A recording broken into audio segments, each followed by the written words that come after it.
Hello mga ka-reels, ayan, magluluto ulit tayo. Lulutuin ko pala ngayon ay chicken steak or chicken bistec sa Tagalog. Una natin gagawin ay iprito muna natin ang ating karne ng manok. Ayan, in-slice ko ng maninipis. Ito yung minarinate ko kanina. Lutuin natin ng 1 minute dito sa kabila and then 1 minute din sa kabila. 1 minute lang.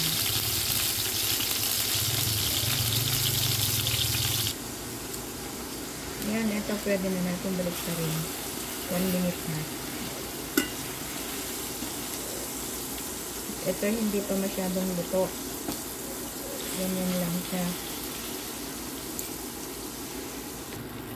Ayan, okay na. Dahil marami pong naiwan na mantika, magbabawas po tayo ng cooking oil. Ayan, okay na. Ngayon, lulutuin natin yung kalahati ng ating white onion or spring onion. Oh, ring onion. Ayun.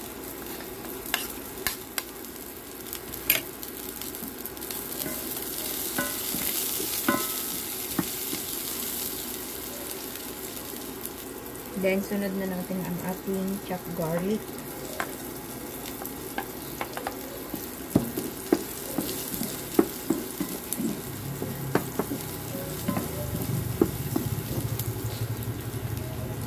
Then, ibalik na natin ang ating prinitong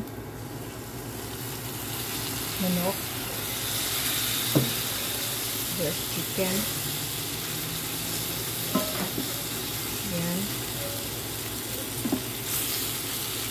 May sabaw-sabaw pa.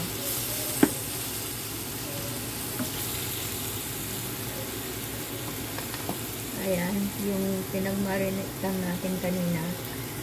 Pwede na natin ilagay.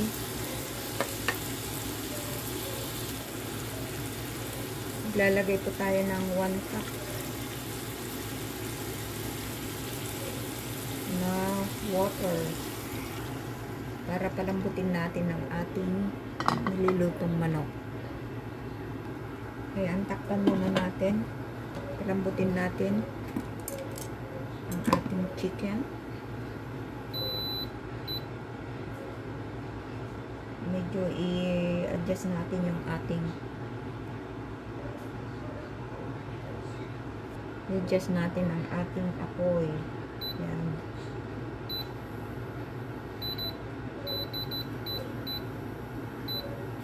Kasi naka low heat kanina.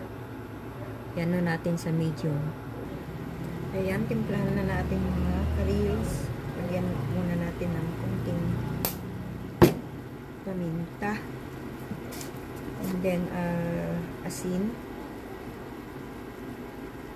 Ayan, kasi may ano na ito, may toyo na or soy sauce. Optional po ito paglalagay ng flour.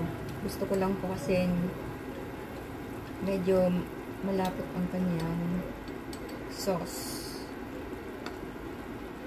And then, sugar.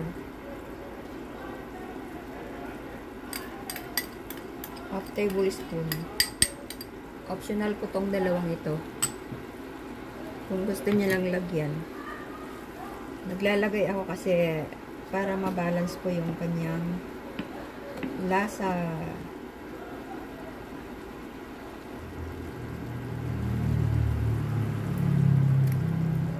Ayan, okay na po ang kanyang lasa at malambot na rin ang ating chicken. Ayan, ilalagay na po natin yung natirang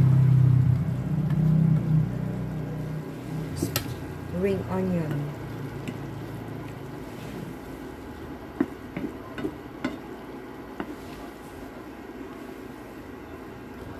Ayan, takpan po ulit natin at lutuin natin ng mga 2 minutes more. Ayan, okay na po ang ating chicken steak. or chicken bistec sa Tagalog. Ayan.